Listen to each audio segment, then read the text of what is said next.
यही वो राक्षस है जिसने पिछले 6 महीनों से हमें उंगलियों पर नचा रखा है। हमारे सारे मंसूबे इसने खाक में मिला दिए हैं। तुम्हारे गुरु नागराज का कातिल भी यही है। अब देखना यह है कि तुम इनकी सेवा कैसे करते हो, लेकिन यहाँ नहीं। पहले इन्हें बांध कर जीप में डालो, बाकी काम हम जयपुर पहुंचकर करेंगे। राणा ने कहा, इनकी सेवा तो मैं ऐसी करूंगा बेला रानी कि ये कई जन्मों तक राणा रतलाम सिंह को याद रखेंगे। फिर उसने खंजर कमर पर बांधे हुए पट्टे में चमड़े के होल्स्टर में उड़स दिया और जीप के दूसरी तरफ चला गया। जीप में रस्सियां पड़ी हुई थीं। वो एक रस्सी उठाकर रत्ना के सामने आ गया। वो उसकी तरफ देखते हुए बोला, अरे बेला रानी, ये छोकरी तो बड़ी गजब की है, इसको तो मारे खाते में डाल दो। बेला ने कहा, ये तुम्हारे ही खाते में जाएगी। फिलहाल इसके हाथ पैर बांध कर जीप में डाल दो। रतलाम सिंह रत्ना की तरफ देखते हुए गुर्राया, पलट के खड़ी हो छोकरी और हाथ नीचे कर लो। रत्ना ने गहरा सांस लेते हुए गर्दन पर रखे हुए दोनों हाथ नीचे गिरा दिए। उसके चेहरे पर शदीद तनाव था और आंखों में भरी हुई वहशत साफ नजर आ रही थी। बेला ने कहा, तुम्हारे चेहरे पर खौफ, मुझे हैरत है।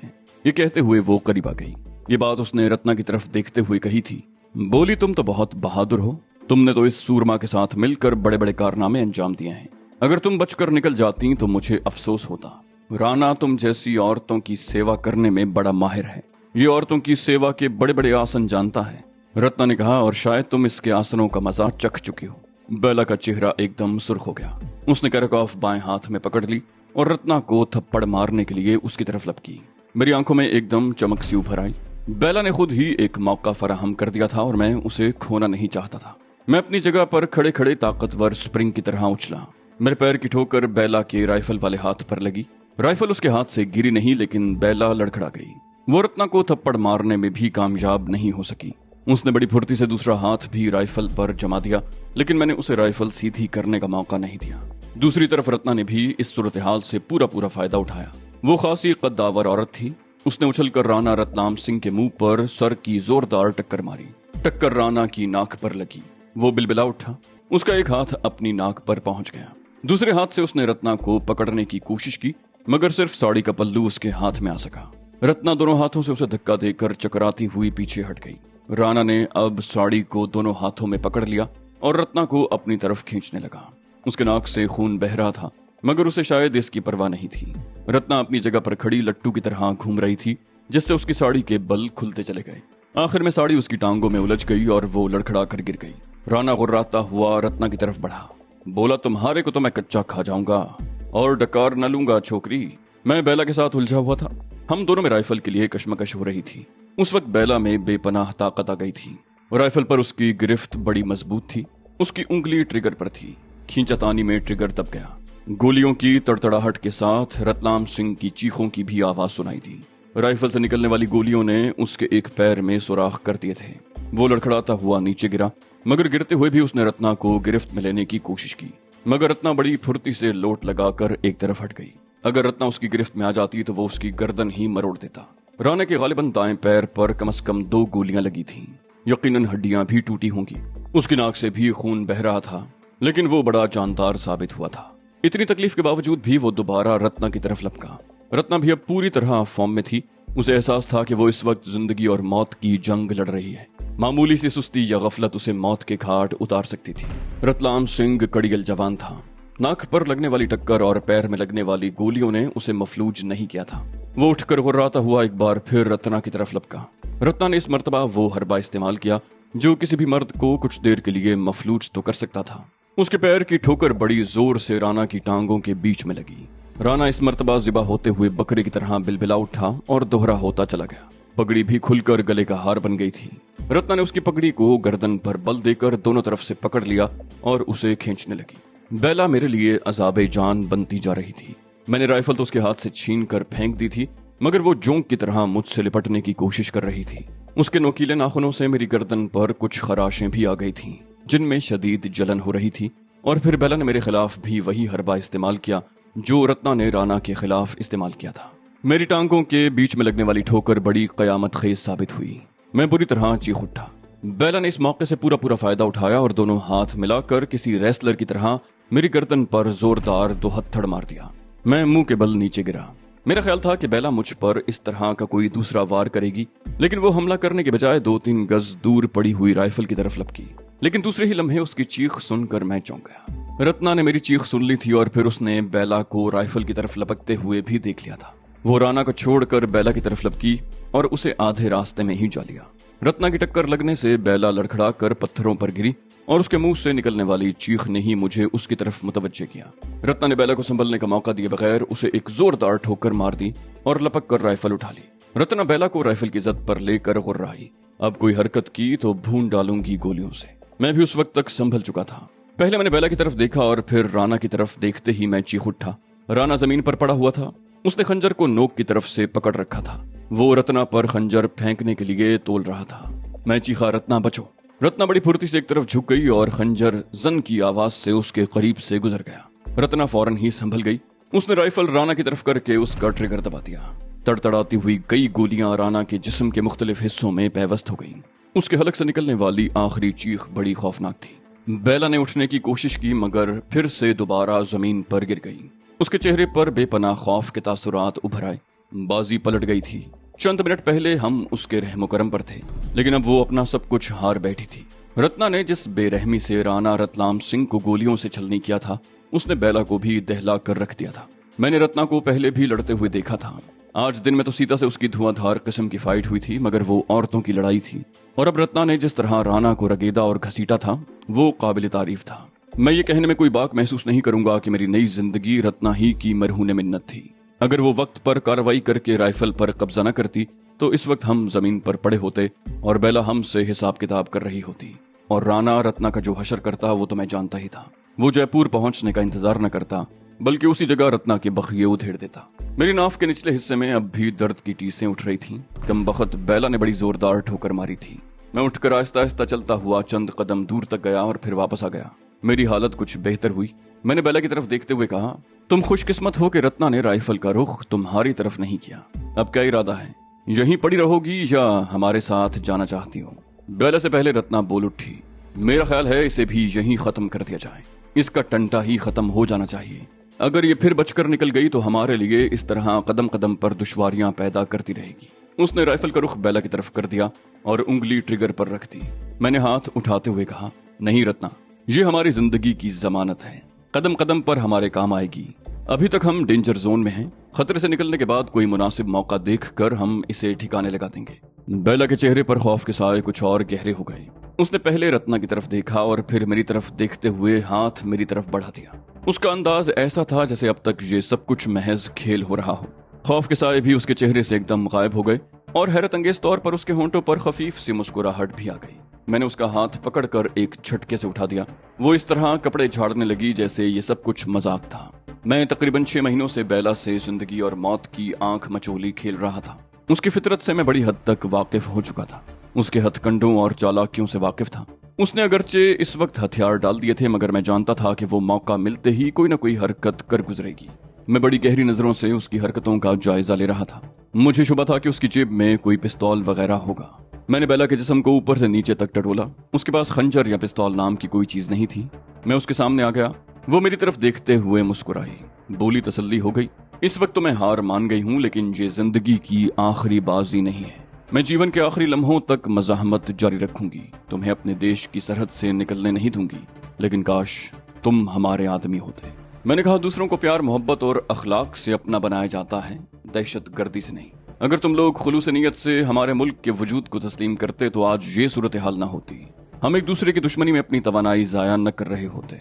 ये सारी तवानाइयां अपने अपने अवाम को खुशहाल बनाने में सर्फ होती और आज बर्रे सगीर के इन दोनों ममालिक को सुपर पावर्स तस्लीम किया जाता। लेकिन तुम्हारी सरकार ने हमारे वजूद को अपने लिए खतरा समझा और शुरू से ही हमारे वजूद को मिटाने की कोशिशें कर रही है। बेला ने कहा, तुम तकरीर अच्छी करते हो, लेकिन अब क्या इरादा है? इन्हीं वीरान पहाड़ियों में जिंदगी गुजारना चाहते हो क्या? मैंने कहा, प्रोग्राम यह है कि तुम हमारे साथ चलोगी, मगर इस तरह नहीं। मुझे तुम पर एतबार नहीं रहा, बल्कि शुरू ही से तुम पर एतबार नहीं था। हाथ पैर बांध कर तुम्हें जीप में डाल दिया जाएगा। अगर मैं तुम्हें रत्ना के हवाले कर दूं तो ये शायद तुम्हें 1 मिनट भी जिंदा रखना पसंद न करें। तुम मेरी बदतरीन दुश्मन हो। मुझे इस अजाब में मुब्तला करने में तुम्हारा बड़ा हाथ है, लेकिन न जाने क्या बात है कि मैं तुम्हें जान से मारना नहीं चाहता, या कम से कम अपने हाथों से ये काम नहीं करना चाहता। बहरहाल इसका फैसला बाद में किया जाएगा। फिलहाल तो मैं तुम्हारे हाथ पैर बांधना चाहता हूँ। मैंने वही रस्सी उठा ली जिससे रतलाम सिंह रत्ना को बांधना चाहता था। फिर मैंने बेला के हाथ पीछे बांध दिए और उसे उठाकर जीप की पिछली सीट पर बिठा दिया और उसके पैर बांधने लगा। बेला ने कनखियों से रत्ना की तरफ देखते हुए सरगोशी में कहा, मेरी एक ऑफर है नाजी, इस हर्राफा से पीछा छुड़ा लो, मैं तुम्हारे साथ हूँ। अगर तुम चाहो तो मैं तुम्हारे साथ पाकिस्तान भी जा सकती हूँ। हिफाजत से सरहद पार करवाना मेरा काम है। मैंने कहा, मैं फिलहाल जिंदगी की सरहद पार नहीं करना चाहता। बेला ने कहा, अगर मैं चाहती तो बहुत पहले तुम्हें जिंदगी की सरहद पार करवा चुकी होती, लेकिन पता नहीं तुमसे इतना लगाव क्यों हो गया है। मैंने कहा, मैं इस वक्त कोई प्रेम कहानी सुनने के मूड में नहीं हूँ, और मैं उसके पैरों में रस्सी की गिरह लगाकर उठ गया। बेला ने कहा, मेरा ख्याल है तुम इस जीप पर जाने का इरादा रखते हो, इस सीता वाली गाड़ी का क्या करोगे? मैंने कहा, ये गाड़ी मेरी नहीं है, इसे यहाँ छोड़ दिया जाए तो मुझे कोई दुख नहीं होगा, और मेरा ख्याल है वैसे भी ये गाड़ी अब इस्तेमाल के काबिल नहीं रही। तुम्हारी चलाई हुई गोलियों ने इसके इंजन में जरूर कोई गड़बड़ की होगी, और मेरे ख्याल में इस इलाके में सफर करने के लिए जीप से बेहतर और कोई सवारी नहीं। बेला ने कहा, ये पुलिस की जीप है, तुम्हारे लिए किसी मुसीबत का बायस बन सकती है। मैंने कहा, मुसीबतों से तो निपटते ही आए हैं, कोई नई मुसीबत आएगी तो उससे भी निपट लेंगे। मैंने सीता वाली गाड़ी की डिक्की खोल कर अपना सूटकेस निकाला और जीप में सामने वाली सीट के नीचे रख दिया। बेला बड़े गौर से सूटकेस को देख रही थी। फिर मैंने रत्ना को बैठने का इशारा किया और खुद ड्राइविंग सीट पर आ गया। ये भी खुली जीप थी, यानी बगैर छत के। इंजन स्टार्ट करने से पहले मैंने डैशबोर्ड के डायल्स पर नजर डाली। फ्यूल बताने वाली सुई बता रही थी कि टंकी फुल है। इंजन स्टार्ट करके मैंने जीप को रिवर्स में लिया और कुछ पीछे ले जाकर उसे आगे बढ़ा दिया और उसे चट्टानों के दरमियान में उस रास्ते पर मोड़ दिया जिसे पहले मैं नजरअंदाज कर चुका था। बेला ने ठीक कहा था, चरमपुरम की तरफ जाने वाला असल रास्ता यही था, जो काफी कुशादा था। 2 बसें भी आसानी से पहलू बपहलू चल सकती थी। पुख्ता सड़क नहीं थी। चट्टानों में बल खाते हुए रास्ते को बुलडोजर से हमवार किया गया था। बाज मकामात पर चट्टाने काट कर रास्ता बनाया गया था। हम तकरीबन आधे घंटे तक उन चट्टानों में रहे। पथरीले और नाहमवार रास्ते पर जीप बुरी तरह झटके खा रही थी। पिछली सीट पर बैठी हुई बेला बार बार उछल रही थी। उसके दोनों हाथ भी पुश्त पर बंधे हुए थे। वो अपने आप को संभालने के लिए कोई सहारा भी नहीं ले सकती थी। कोई जोरदार झटका लगता तो वो अपनी सीट पर जोर से उछलती और उसके मुंह से हल्की सी चीख निकलती। बेला ही की वजह से मैंने जीप की रफ्तार भी ज्यादा नहीं रखी थी। पहाड़ियों से निकलकर हम खुले मैदान में आ गए। मैदान नहीं बल्कि हमारे चारों तरफ रेगिस्तान था। सख्त और जमी हुई रेत थी, लेकिन चंद मील का फासला तय होने के बाद इलाका तब्दील होने लगा। अब रास्ते के दोनों तरफ झाड़ियां नजर आने लगी थी और फजा में कुछ खुनकी सी आ गई थी। खुनकी वहीं होती है जहां पानी और सब्जा हो। सब्जे के आसार तो नजर आने लगे थे। आगे कहीं कोई झील भी जरूर होगी। दरअसल राजस्थान में जगह जगह ये कुदरती झीलें ही जिंदगी का बायस थीं। अगर ये झीलें न होती तो यहाँ आबादी भी न होती और शायद ये इलाका दुनिया का सबसे बड़ा रेगिस्तान कहलाता। मैंने कहा, क्या तुम्हें एक बात पर हैरत नहीं हुई बेला? हम तकरीबन 40 मिनट तक इन पहाड़ियों में बरसरे पैकार रहे। वो झील और बस्ती वहां से दूर नहीं थी, लेकिन किसी ने मुदाखलत नहीं की। मेरा मतलब है, बस्ती के लोग फायरिंग की आवाज सुनकर सूरत हाल मालूम करने के लिए इस तरफ नहीं आए। पिछली सीट पर बैठी हुई बेला ने कहा, वो लोग पागल नहीं है। अगर पहाड़ियों में फायरिंग दिन के वक्त होती तब भी इस तरफ कोई ना आता। रात के वक्त वो क्यों आने लगे? इस बस्ती में पुलिस वालों की तादाद 2-4 से ज्यादा नहीं होगी। उन्हें क्या पड़ी है कि रात को पहाड़ियों में आकर फायरिंग की वजह मालूम करते? और बस्ती के लोग, वो तो फायरिंग की आवाज सुनकर अपने घरों में बंद हो गए होंगे। डाकुओं के गिरोह वक्तन फवक्तन बस्तियों पर हमलावर होते रहते हैं। रत्ना ने उसकी बात काटी, बोली, अरे छोड़ो ना जी, ये कौम है ही डाकू। जोड़ तोड़ से तो हिंदुस्तान पर हुकूमत कर रही है। अगर इनकी साजिशें न होती तो अब तक हिंदुस्तान में खालिस्तान भी बन चुका होता। बेला ने तंजिया लहजे में कहा, ओहो, बी मेंढकी को भी जुकाम हो गया। खालिस्तान के लिए तुम सिखों ने क्या कुछ नहीं किया, लेकिन क्या मिला तुम लोगों को? जिल्लत रुसवाई के सिवा कुछ मिला? हिंदुस्तान में तुम लोगों की जो इज्जत थी वो भी खत्म हो गई और देश से बाहर भी रुसवा हुए। रत्ना ने भी बहुत सख्त किस्म का जवाब दिया। उसे बेला का जवाब भी सुनना पड़ा। कुछ देर तक उन दोनों में जबानी तकरार होती रही। फिर रत्ना तैश में आकर सीट पर खड़ी हो गई और राइफल को दोनों हाथों में पकड़कर उसका बट जोर से मार दिया। बेला के मुंह से चीख निकल गई। वो सीट से नीचे गिर गई। रत्ना को हमलावर होते देखकर अगर वो जल्दी से सर न झुका लेती तो राइफल का बट उसके शाने की बजाय सर पर लगता और खोपड़ी पाश पाश हो जाती। मैंने बड़ी फुर्ती का मुजाहरा करते हुए जीप रोक ली। मैंने रत्ना को घूर कर कहा, ये क्या किया तुमने? मैं छलांग लगाकर जीप के पिछले हिस्से में आ गया। बेला मुंह के बल सीटों के दरमियान गिरी हुई थी। शाने पर राइफल की जर्ब के अलावा उसे गिरने से भी चोट लगी थी। मैंने उसे पकड़कर दोबारा सीट पर बिठा दिया। उसके मुंह से बिल्ली जैसी गुर्राहट निकली। मेरे हाथ पैर खोल दो तो मैं इस कुतिया को बताती हूँ कि मुझ पर हाथ उठाने का अंजाम क्या होता है। मैंने अपनी सीट पर आते हुए कहा, मुझे किसी ढंग की जगह पर पहुंचने दो। मैं तुम दोनों को कुव्वत आजमाई का पूरा पूरा मौका दूंगा। फिर मैंने रत्ना से कहा, रत्ना तुम भी जरा अपने गुस्से पर काबू रखो। बेला इस वक्त हमारी कैदी है और तुम्हें मालूम होना चाहिए कि जंगी कैदियों के साथ इस किस्म का सलूक गैर कानूनी है। कैदी की देखभाल करना और उसे अच्छी हालत में रखना हमारा फर्ज है। रत्ना गुर्राई, जंगी कैदी? तुम नहीं जानते इन्होंने हमारे नौजवानों के साथ क्या किया था। इनके सूरमा तो दंदनाते हुए गोल्डन टेम्पल में घुस गए थे और वहां से पकड़े जाने वाले नौजवानों के साथ इन्होंने जो बेईमाना सलूक किया उसे देखकर शैतान का भी सर झुक गया था। इन लोगों ने खालसा तहरीक के दौरान हमारे जितने भी नौजवान पकड़े थे उनमें से अक्सर को इस तरह गायब कर दिया कि उनका आज तक पता नहीं चला, और जिनको इन लोगों ने छोड़ दिया था वो जिंदगी भर के लिए मफलूज हो गए। किसी की आंखें निकाल दी, किसी की टांगें तोड़ दी और किसी के बाजू काट दिए। और तुम कहते हो कि मुझे इसके साथ बेहतर सलूक करना चाहिए। इसे तो मेरा शुक्रगुजार होना चाहिए कि मैंने इसे सिर्फ राइफल का बट मारा है, इसके गंदे शरीर में गोलियों से सुराख नहीं किए। मैंने इंजन स्टार्ट करते हुए कहा, तुम्हें अपने दिल की भड़ास निकालने का मौका जरूर मिलेगा, मगर बेला इस वक्त कैदी है और सबसे अहम बात यह है कि इस वक्त हमें इसकी जरूरत है। अगर हम किसी मुसीबत में फंस गए तो ये हमारे काम आ सकती है। बेला पिछली सीट पर कराह रही थी। राइफल के बट से उसे यकीनन जोरदार चोट लगी थी और हाथ बंधे हुए होने की वजह से वो अपनी चोट सहला भी नहीं सकती थी। मैं एक झटके से जीप को हरकत में ले आया और उसकी रफ्तार बढ़ाता चला गया। अब सड़क के अतराफ में खुद रौ झाड़ियां नहीं थी, बाकायदा खेत थे और जा बजा ऊंचे ऊंचे दरख्त थे। रात के वक्त ये अंदाजा लगाना मुश्किल था कि उन खेतों में कौन सी फसलें थीं और दरख्त किस किस्म के थे। थोड़ी ही देर के बाद सामने बहुत दूर टिमटिमाती हुई सी रोशनियां दिखाई देने लगी। मुझे अंदाजा लगाने में दुश्वारी पेश नहीं आई थी कि हम चरमपुरम नामी कस्बे के करीब पहुंच रहे थे। वक्त का मुझे अंदाजा नहीं था, लेकिन मेरे ख्याल में 10 बजने के लगभग होंगे। मेरी नजरें उन रोशनियों पर थीं जो रफ्ता रफ्ता वाजे होती जा रही थीं। मैंने पहले गर्दन घुमाते हुए कहा, बेला मेरा ख्याल है हम चरमपुर पहुंचने वाले हैं। ये कितना बड़ा कस्बा है और यहाँ पुलिस के बारे में क्या ख्याल है?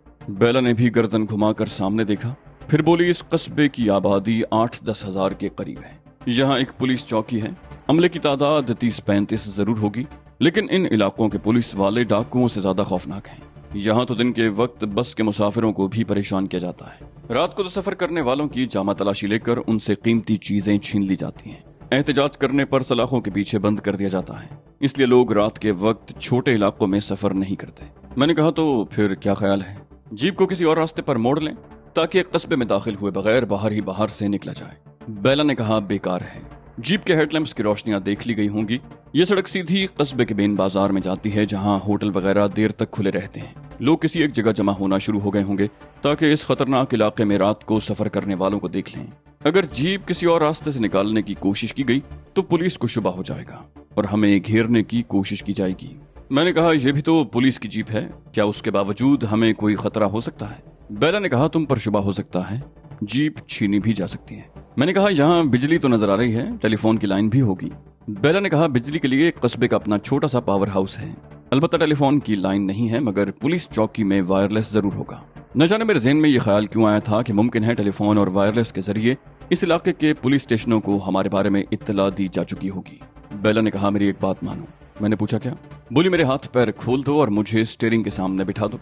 मैं वादा करती हूँ कि तुम्हें बहिफाजत इस कस्बे से निकाल ले जाऊंगी। मुझसे पहले रत्ना चीख उठी, नहीं, ये नहीं हो सकता। बेला उससे भी ज्यादा जोर से चीखी, तुम चुप रहो, मैंने तुमसे बात नहीं की। फिर वो मुझसे बोली, मेरी तुम्हारी दुश्मनी जरूर है, लेकिन बाज़ औक़ात तुम्हारी बातें मुझे कुछ और सोचने पर मजबूर करती हैं और इसीलिए इस वक्त मैं तुम्हारी मदद करना चाहती हूँ। इस मर्तबा भी रत्ना बोली, इस वक्त तुम हमारे रहमो करम पर हो, लेकिन बाद में हम तुम्हारे रहमो करम पर होंगे।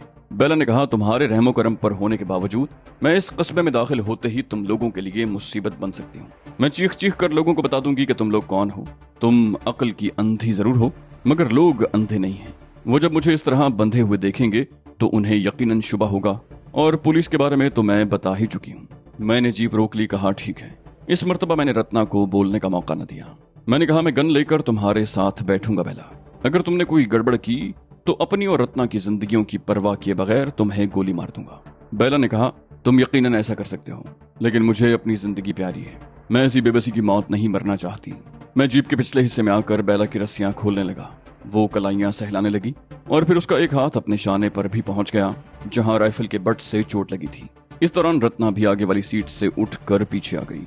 इन पहाड़ियों से जब हम रवाना हुए थे तो रत्ना ने अपनी साड़ी उठाकर धोती की तरह लपेट ली थी। उस वक्त भी पिछली सीट पर बैठकर उसने साड़ी को इस तरह लपेट लिया था। मैं उससे राइफल लेकर आगे वाली सीट पर बैठ गया।